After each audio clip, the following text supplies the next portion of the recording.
Legal, famílias, né? Hoje falando um pouco sobre codependência.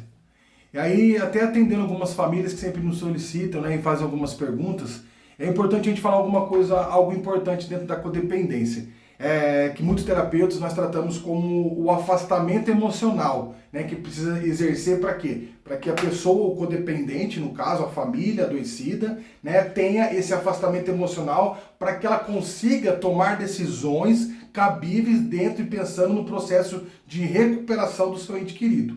Né? Mas algo que a gente precisa entender quando a gente fala de afastamento emocional, porque muitas famílias perguntam, Júnior, mas como é que eu vou ter um afastamento, né, de uma pessoa que muitas vezes é do meu próprio sangue, é o meu filho, é meu pai, é meu tio, né, é um parente próximo, é um marido, né, pessoas que são do meu convívio diário. Como é que eu vou pedir, né, falar sobre afastamento emocional, que as pessoas acabam confundindo, né? Não é deixar de amar a pessoa, não é deixar de cuidar da pessoa, é entender, porque assim, dentro dessa codependência houve uma ligação emocional tão grande que a pessoa, o codependente, o familiar adoecido, ele acaba meio que misturando todas as emoções, absorvendo e trazendo para ela, né, aquilo que é do outro, do seu ente querido. Ela muitas vezes ela absorve emoções, absorve frustrações, absorve medos, sabe aquele medo de se frustrar, um medo de dar errado?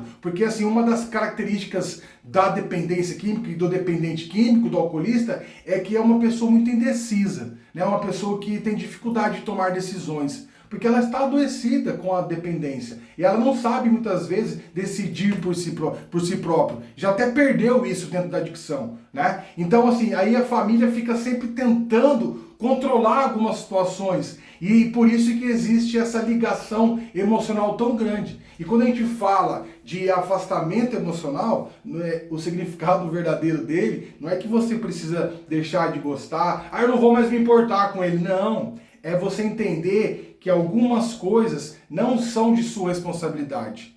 Algumas coisas e algumas decisões, ou até mesmo a resolução de problemas da vida deste ente querido adoecido, é dele e não sua. Né? É você entender o seu papel dentro desse momento de dificuldade que ele está vivendo. Você não vai se afastar da pessoa, mas você não vai mais sofrer pelas decisões que ele tem sobre a vida dele. E se ele permanecer decidindo em usar drogas, quem vai sofrer com isso? A família sofre, obviamente, mas quando você tem um posicionamento, você vai ter uma posição de mais assertiva, no qual você vai conseguir se posicionar, aprender a dizer não, né? Aprender a se colocar dentro das situações, fazer com que a pessoa entenda que ela precisa ter uma posição diferente daquilo que ela estava fazendo para a vida dela, entendeu? E é sobre isso, o afastamento emocional, no qual você consegue se colocar, se posicionar, dizendo para as pessoas, sim, não, agora não pode, desse jeito não dá, vai, entendeu? É para você se colocar de forma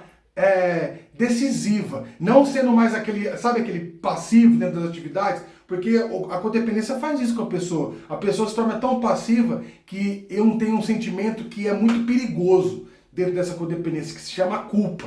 Aí pela minha culpa, a culpa do outro, eu me sinto muito culpado. Pelo quê? Pela vida do meu ente que ele tá dando errado. Olha só como é que ele tá. Ele perdeu a esposa, perdeu o trabalho, né? Tá se afastando dos filhos por conta do uso de drogas. E quem que é o culpado? Sou eu. Não é você o culpado, né? Mas esse sentimento de culpa por essa ligação emocional está muito presente dentro da codependência. Então você precisa entender o seu papel, você como família, esposa, tio, tia, as mãezinhas que sofrem muito, né? Você precisa entender, quando a gente fala de desligamento emocional, é sobre isso. Você não precisa mais, você não pode mais, porque para você ajudar alguém, você precisa se curar emocionalmente. Porque é uma doença que atinge muito o emocional das pessoas. A pessoa fica abalada emocionalmente falando. Então precisa curar essas emoções mal resolvidas, entendendo os papéis. Você não é o responsável por aquilo que ele decidiu. Se ele permanece dentro do erro, isso não é culpa sua. Não assume esse papel de culpa, porque sabe outra coisa que se abre quando existe o sentimento de culpa? A manipulação. Porque o dependente químico, ele é multiarticulador, tem características disso, alguns padrões. Articular, manipular, enganar, mentir, negociar. Aí ele vai usar desse seu sentimento de culpa para permanecer no uso, muitas das vezes negociando algumas situações. Quando você fala, você precisa se tratar, você precisa se cuidar, você precisa mudar de vida. Aí ele chora, faz um escândalo, fala que você é o responsável pela vida dele, não dá certo, né? Isso é manipulação dentro da adicção. Então aprendam, entendam, famílias, que desligamento emocional não é deixar de amar, mas sim se colocar de forma assertiva, se posicionando dentro dessa relação entre o ente querido que está adoecido pela adicção e você que se tornou uma pessoa codependente dele, tá bom? Qualquer coisa, deixe nos comentários as perguntas e estou aqui à disposição de todos.